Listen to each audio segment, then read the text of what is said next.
Grid slot as it all falls silent on the grid. The engines begin to roar as we got 5 red lights here in Austria. And we are underway, and it looks to be a great start for Nicholas Longe. He's going to be challenging in towards the first corner and getting a slight nose ahead. He's got the inside line headed in towards turn number 1. Can he pull out ahead of Thomas Ronhar? He slams the door on him as Ronhar begins to lead this race. Here comes Barry, headed in towards the second corner and climbing up the hill. He's got a tyre alongside the rear of Nicholas Longe, and he's going to look to the inside line, headed into the third corner. But then the Frenchman looks to the outside of Thomas Ronhar as Edowu and Blakely swapping positions further back behind. Now it's the downhill run towards turn number 4 as we got some more contact further back behind. Here's Josh Edowu to the inside of Fabrizio Donoso, and he could look to the inside of Barry Burman. Slight bit of contact between the pair of them, but now the Welshman tries to find the move, doesn't quite work out. Other than that collision between Samuel Bean and another driver, Jack, it has been mighty clean at the start here. Blakely on Caraton then, using the battery on the inside towards turn 3. He's desperate to make it work early on. Up the inside goes Lucas Blakely on Alvaro Caraton. Caraton leaves the room on the inside and allowing Ronhard to punch a hole in the air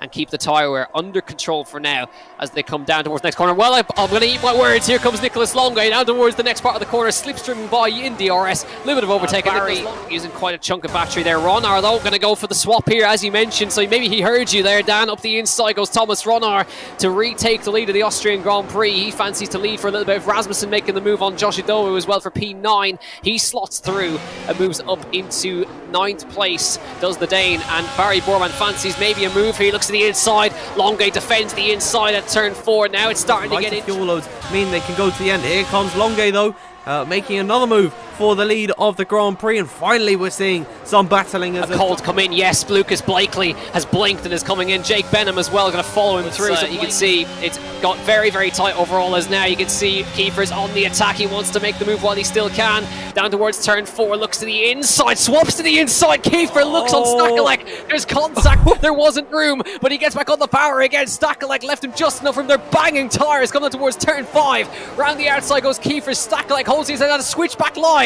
from Kiefer up the inside into turn 6, side by side through turn 6. Stakelek has run out of room, and Stakelek hangs on the outside. And Lucas Blakely, look at that, he's going to be able to jump Fabrizio Donoso. The undercut. A good position now. Barry Borman on his way out. Longe on his way out of the pit lane now as well. Watch for Blakely as they come up towards turn 1. Remember the tyre temperature factor here, and I think Blakely's going to do it. There he goes past his teammate, and there's Longe on the inside as well. Jake Benham has worked his way back up into a net P2 here. Jake Benham is in with a chance. Number 1, Blakely peeling out of turn number 1. Ronhar coming out of the pit lane. Where's he going to emerge? Is he going to be ahead of Longe? He's going to come out behind. He's not got DRS as here comes Donoso as well. He's going to get past Ronhar. Can he get by on Longe? The Frenchman defending to the inside. Chilean has to look to the outside. Former teammates now looking to draw swords on each other as Ronhar having a half look in here. Burman as well involved in the scrap, and he's going to try and make the move on the Mercedes driver towards the outside line in towards turn number 4. Ronhar could be boxed in here as the Iranian gets on by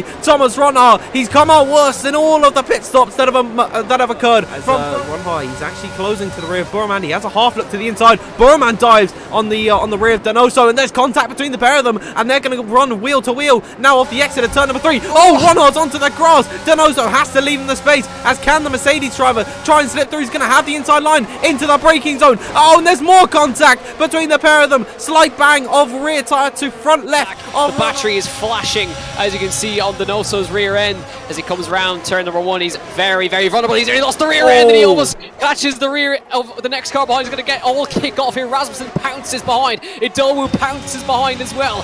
Caraton got caught up as an innocent victim there, and Edowu up the inside of Donoso, and in the space of a couple of laps, as you can see, 4 positions down for Donoso in that part of the race. Caraton now trying to pounce. Brendan Lee coming through as well. He's got a penalty, remember, so he's going to phase through, but he will have 3 seconds to add to his time, and that is how quick. He's got the blinking red light, so he knows he's vulnerable. Ferrari on Ferrari action down at turn number 3. There it is. Confirmation of first. Oh dear, Longe. Longe went into the rear of Benham, lost the rear end. That's just lost him a ton of places. Down to 7th place. He goes. Caraton now going to pounce on him as well. Coming to the outside of turn 4. Caraton trying his best to go around the outside. That's not going to. We're going to go around a road there. Caraton has to back out of it. Got run out of room there. Brendan Lee going to go through on Caraton as they all filed through there. Get away from him just a little bit. Borman thinking about Benham going defensive to the inside. There's no room there. And Borman has to go to the outside of turn number 4. Trying to go all the way around the outside. Benham's going to run him out of road. Surely he leaves leaves him the space. Such respectful racing, and Benham hangs on just about into turn 5. Now looking to the outside of Jake Benham once more in towards turn number 3. Oh, he's trying to go around the outside. He has to leave him the space as Ronard now slips through in the Mercedes car. Is he going to peel off and take P2 in this race? It's going to be a drag race down in towards turn number 4. Downhill braking for the pair of them. Who's going to take the position? It is Ronard on the inside. He's done it, but Jake Benham is in the fight as well. He's made the move stick on Burman now down into 4th position. And there's only 2 laps remaining, so it's now all or nothing. Rasmussen now on the attack on Burman up the inside into turn 3. Back on the power he goes. Burman trying to keep in front, but he doesn't have the battery to defend with, does he? Round towards the next part of the corner. Rasmussen gets into 4th place. Towards turn number 3. But what about Josh Adowu to the inside of... Oh dear, there's contact, and Freddie Rasmussen has been sent into a spin, and now Longue's back into in a position. He's in 4th place. There's Brendan Lee as well in towards 5th. Burman down to 6th. Josh Adowu and it's now going to be an absolute grandstand finish. Ronard desperate to try to get through. Blakely wants him to go through. He wants him to go through. They've cost each other time. Benham's now in the fight here as they come up towards the turn number 3 for the final time. Blakely under pressure. Here comes Thomas Ronard to the outside of turn number 3 for the final time. Can he make it work on the outside line? Into the next corner. He outbrakes. Blakely leaves him room. Watch for Jake Benham now on the power as they come down towards turn number 4. It's all getting very, very tight. Blakely leaves him space on the outside line.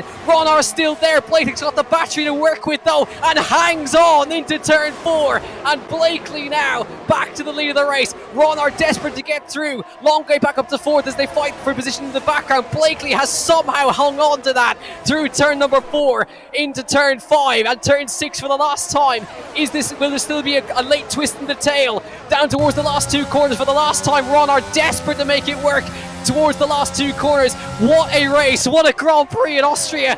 One more corner to go for Lucas Blakely. Can he hang on for a victory out of the last corner? Yes, he can. Lucas Blakely wins the Austrian Grand Prix by 0.2 of a second. Ronard is second. Jake Benham, a well-deserved 3rd place.